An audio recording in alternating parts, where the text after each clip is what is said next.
தமிழக முதல்வரின் பிறந்த நாள் பரிசு அடித்தது ஜாக்பாட். யார் யாருக்கு எங்கே? வாங்க பார்க்கலாம் இந்த செய்தி தொகுப்பில்.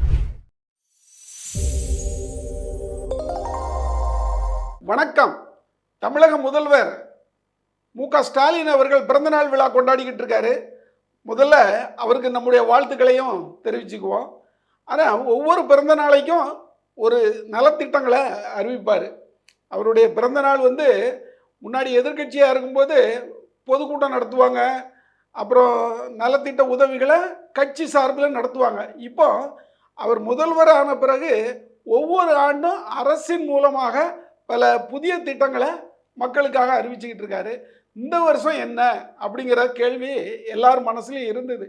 அதை அவர் வெளிப்படையாக இப்போ சொல்லியிருக்காரு. என்னென்னா, மாற்றுத்திறனாளிகளுக்கு உள்ளாட்சி அமைப்புகளில் பிரதிநிதித்துவம் அப்படின்னு ஒரு நல்ல திட்டத்தை அறிவிச்சிருக்காரு. அதாவது மாற்றுத்திறனாளிகள் அப்படிங்கிற பெயர் மாற்றத்தை கொண்டு வந்ததே கலைஞர். இதுக்கு முன்னாடியெல்லாம் அவங்க என்ன மாதிரியான ஒரு ஊனத்தில் இருக்காங்களோ அந்த ஊனத்தின் பெயரை சொல்லி ரொம்ப அவமானமாக அவரங்க நடத்தினது தான் இந்த நாடு. இந்த உலகமே அப்படி தான் பண்ணிக்கிட்டு இருந்தது. அதெல்லாம் கூடாது அப்படிங்கிறதுக்கு அவங்களுக்கும் ஒரு திறமை இருக்குது அப்படின்னு கண்டுபிடிச்சி அதுக்கு ஒரு பெயர் சூட்டினார் பாருங்க, மாற்றுத்திறனாளிகள். அதாவது அந்த பேர் சூட்டினதோடு மட்டும் இல்லை, அந்த துறையையும் தன் பக்கமே வைத்து கொண்டார். அதான் முதல்வராக இருக்கிறவங்க ஐஏஎஸ் ஐபிஎஸ் போன்ற இந்திய பணிகள், ஆட்சி பணிகள், காவல் பணிகள் அந்த மாதிரியான ஒரு துறைகளை வச்சுருப்பாங்க. அதோட வேறு சில துறைகளும் வச்சுருப்பாங்க. ஆனால் கலைஞர் அவர்கள் மாற்றுத்திறனாளிகள் துறையை தன் முதல்வருக்கானது அப்படின்னு கொண்டு வந்தார் பாருங்க. அதுதான் மாற்றுத்திறனாளிகள் மேலே அவர் வைத்திருக்கிற அன்பு வெளிப்பட்டது. அப்புறம் அந்த துறைகள் அவருக்கு அருகில் வந்த பிறகு தான் பல்வேறு மேம்பாடுகளை கண்டது. அதன் பிறகு ஒரு ஸ்டாலின் இந்த 21 முதல்வர் ஆனார். அதன் பிறகு அவரும் தன்னுடைய தந்தை வழியில் மாற்றுத்திறனாளிகள் துறையை தன் பக்கமே வைத்துக்கொண்டு அந்த மாற்றுத்திறனாளிகள் கிட்டத்தட்ட மாற்றுத்திறனாளிகளுக்கு இவர் காலத்திலே மாற்றுத்திறனாளிகளுக்கு மாதந்தோறும் அரசு உதவித்தொகை வழங்கிக்கிட்டு இருந்தது. அது 1000 ரூபாய் இருந்ததை 1500 ஆக்குனாரு, அப்புறம் 2000 ரூபாய் ஆக்குனாரு. இன்னைக்கு தமிழ்நாட்டில் ஒரு 4.5 லட்சம் மாற்றுத்திறனாளிகள் இந்த அரசுடைய உதவித்தொகையை மாதந்தோறும் வாங்கிக்கிட்டு இருக்காங்க. அவங்கெல்லாம் முதல்வரை ஒவ்வொரு மாதம் மட்டும் இல்லை, ஒவ்வொரு நாளும் தினந்தோறும் நன்றியோடு பார்க்குறாங்க.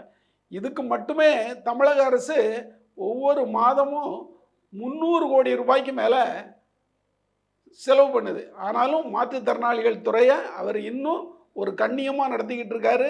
அவர்கள் மாற்றுத்திறனாளிகளின் கோரிக்கையை அவ்வப்போது கேட்டு அதன்படி செய்துக்கிட்டு தான் இருக்காரு.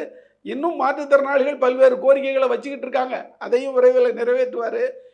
அதோட எல்லாருக்கும் கோரிக்கைகள் மட்டும்தானா அப்படிங்கிறத விட்டு மாற்றுத்திறனாளிகள் குரல் எல்லா இடத்துலையும் ஒலிக்கணும், அதிகாரமிக்க இடத்துல ஒலிக்கணும்.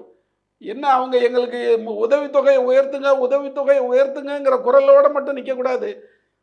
நாட்டில், இந்த ஊரில், இந்த மாநகராட்சியில், இந்த நகராட்சியில் இதை செய்யணும், இதை செய்வோம் அப்படின்னு சொல்லக்கூடிய ஒரு அதிகாரமிக்க குரலாக மாற்றுத்திறனாளிகள் குரல் ஒலிக்கணும் அப்படிங்கிறதுக்காக ஒரு திட்டத்தை அறிவிச்சிருக்காரு. அதாவது வருகிற 14ஆம் தேதி சட்டசபை கூடுது. அதாவது பட்ஜெட்டுக்கான கூட்டம். இது கிட்டத்தட்ட ஒரு வாரம் நடக்கும். இதில் ஒரு முக்கியமான அறிவிப்பை வெளியிடுறாங்க. அது என்னன்னா, மாற்றுத்திறனாளிகள் மாநகராட்சி முதல் பஞ்சாயத்து வரை நியமன உறுப்பினர்களாக நியமிக்கப்படுறாங்க. அது முக்கியமான திட்டம். இதுக்காக சட்டசபை கூட்டத்தொடரில் நகர்ப்புற உள்ளாட்சி அமைப்புகள் சட்டம் மற்றும் தமிழக ஊராட்சிகள் சட்டம் இதில் சில மாற்றங்களை கொண்டு வந்து இதுக்கான அறிவிப்பை வெளியிடுறாங்க. அது அமைச்சர் நேருவிட இந்த இலாக்கா இருக்குது.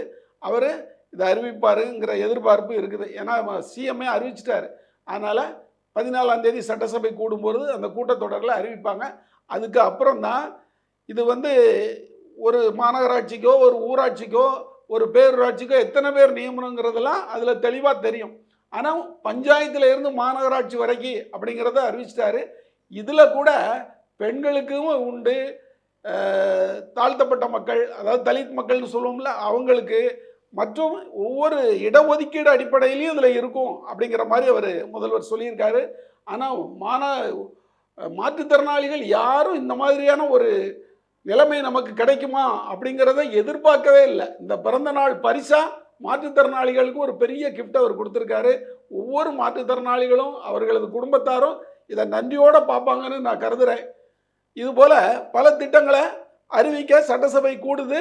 நாமும் எதிர்பார்ப்போம். நல்ல பல திட்டங்கள் தமிழ்நாட்டு மக்களுக்கு கிடைக்கும் என்று எதிர்பார்ப்போம். நன்றி, வணக்கம்.